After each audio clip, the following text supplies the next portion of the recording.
this video, I am going to talk about the about how yoga is not just asanas. It's something beyond asana, and not just the good health that asanas bring. What inspired me to do this small talk is observing people, uh, focusing mainly on asanas or the postures. When people say yoga, they actually mean postures or asanas, and most of the people they do to gain some good health or to overcome certain bodily problems. These ideas have cropped in just because of ignorance or wrong guidance or information that has been floating around since a long time. Actually speaking, yoga is not at all about asanas.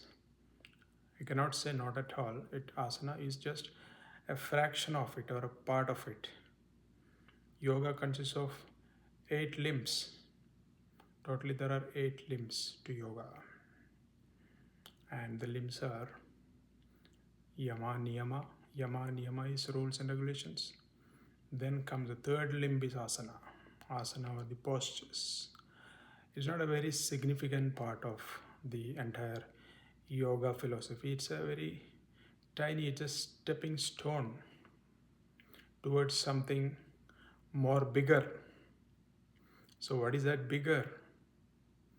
Bigger means something that transcends even the good health, that transcends the body or the normal well-being that people come to understand.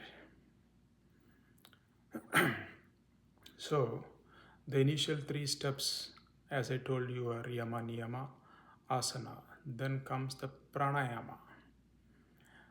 After pranayama comes pratyahara, then comes dharana, then dhyana, then the ultimate state, the samadhi.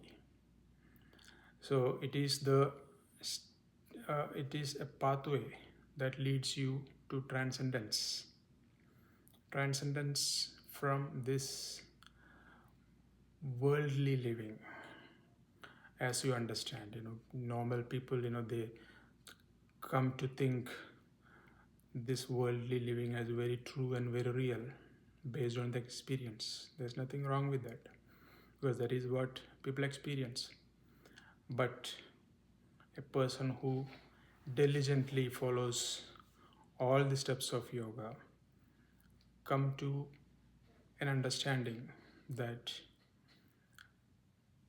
the reality is much greater than what you really think or what you perceive through your mind and body. So talking from that point or viewing from that point, when we look at yoga, so initially it's the yama niyama, there is rules and regulations, certain rules and regulations that you need to follow.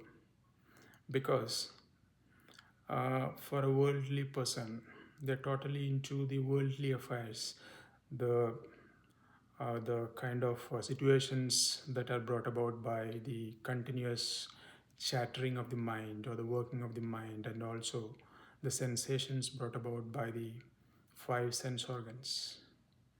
So based on the interpretations of these sensations, the world is created or the reality is built for that person. So he is wandering in that reality that has been brought about by these sensations, never able to go beyond that.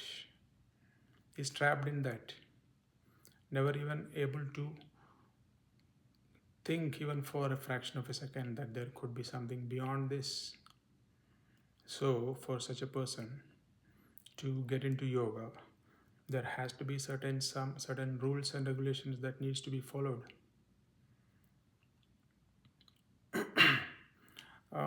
Mainly the rules and regulations are not very great. It should not be thought of as a big hurdle, because those are not that big restrictions. It's mainly about moderation. Whatever you are doing, just do it in moderation. People spread the ideas that, oh, one should not eat non-vegetarian food, or so many other things. Those things I can only call it as nonsensical, because those are not very important. Thing is that whatever you do in moderation. That is the idea. Sleep in moderation, indulge in all the other sensual pleasures in moderation. Then what happens is, the mind slowly starts loosening its grip from the sensations, or the world created out of these sensations, or the interpretations of the sensations. Then you start looking slowly beyond what is the visual world or the interpreted world by the mind. Then comes the next step, the asana or the postures.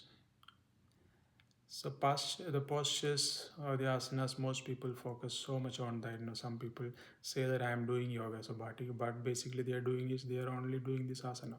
Probably they might not have even done the initial two steps. They might have conveniently ignored them. That is the rules and regulations, and they would be directly focusing on asanas, because for them good health is what is important.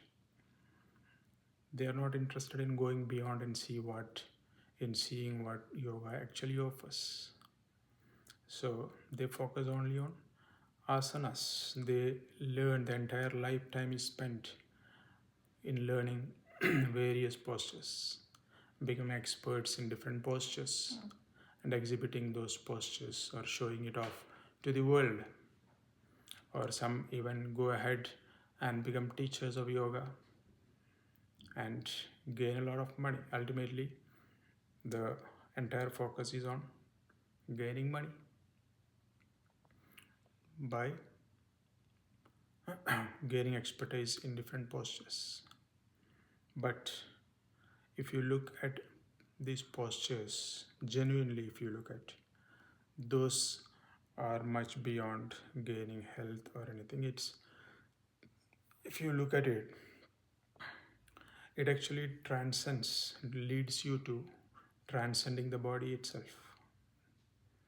See, when you are in a posture, for example, if you are in a posture called the Mayurasana, the peacock posture, it is a it's a slightly difficult posture where you have to balance your body. You have to balance on your hands, and the body actually will be floating parallel to the ground. So it's a slightly difficult posture. So when you're in that posture, what happens? Your entire attention is on the posture, but what is important here to observe is that you have got into that difficult posture. Who has got into this difficult posture? Who has put the body into that difficult posture? It's you, which means you are not the body. You are the one who has brought the body into that posture. So if you carefully observe and understand this, you come to know that you are something beyond the body, or something more than the body, and that you are not the body. So this way, each asana when you're doing, if you can carefully observe, you will know that you are actually the person who is making the body get into the posture, and you are something more than the body. So as you progress and advance in yoga, you will also come to know that you are not even the person who is, you are not even the entity or person, because we can't even say person, because it is something beyond all those ideas or the mental constructs. So you will come to know that you are not even that which is making the body get into a posture. You are much beyond that. You are the basic substratum in which all these acts or drama or play is taking place. that comes to be your ultimate understanding. That is what yoga actually leads to. Those further steps, that is about pranayama. See, the pranayama also, you do pranayama basically is a control of your prana. Anyways, I'll let me not talk about that in this video.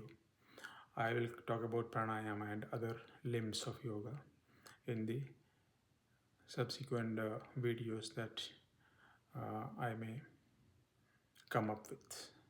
So for now, this video was mainly about conveying the message that people who are so much involved in doing perfecting postures to